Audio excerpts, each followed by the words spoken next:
The woman who was making a phone call was knocked into the arms of the passing CEO. She had assumed the CEO would help her. Unexpectedly, in the next moment, the woman found herself sitting flat on the ground. The CEO declared that he did not like women who threw themselves into a man's arms. He told the woman not to waste her effort. The woman retorted that the CEO was simply too full of himself. She claimed that her admirers could line up all the way from China to Paris. To her surprise, in the very next moment, 3 wealthy playboys presented her with gifts, only asking that she agree to dine with them. Seeing this, the CEO became even more convinced that the woman was a professional at emotional manipulation. Little did he know that the woman before him was actually his wife, whom he had never met. It turned out that 3 years earlier, the CEO's grandmother and the woman's grandmother had arranged a marriage contract for them, and in order to fulfill her grandmother's wish, the woman had agreed to the engagement. Afterwards, the CEO went to the marriage registration office to wait for the girl. His grandmother, afraid he might mistake her identity, specifically instructed that his fiancée arrive wearing a wedding veil and holding white roses. Unexpectedly, the girl got caught in a traffic jam along the way. As she was about to walk to the Civil Affairs Bureau, she accidentally left her veil in the car and then, in her hurry, dropped her bouquet on the ground. When the woman finally arrived, she brushed past the CEO just as he was about to leave. Just when the woman thought fate had played its last card, her grandmother-in-law beat her to it and secured their marriage certificate for them. However, the CEO had gone to the United States on business, and so, the two people who had never met each other ended up married in a blur of confusion. 3 years flew by in an instant, and by now the woman was a project director at a publicly traded conglomerate, and the CEO had returned to the country. Yet even when they met again, neither recognized the other. What's more, their respective companies had become each other's competitors. During a business negotiation, because the woman was representing the rival company,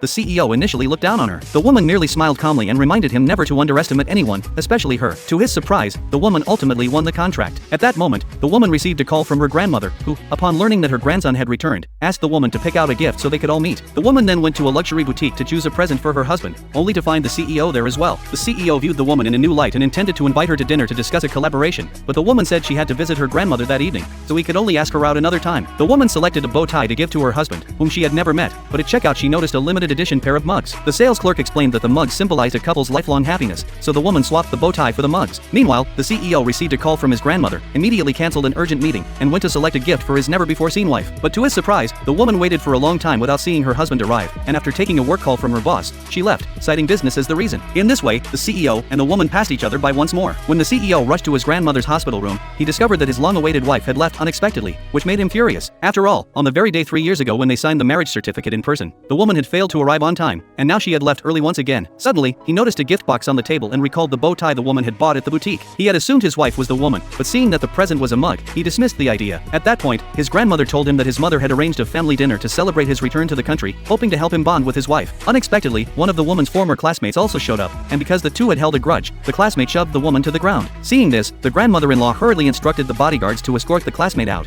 and fortunately the woman was unharmed. Just as the woman went to her room to change clothes, the CEO had his suit dirted by a server. Neither knew the other was in the house until they both emerged in fresh attire and were stunned to see one another.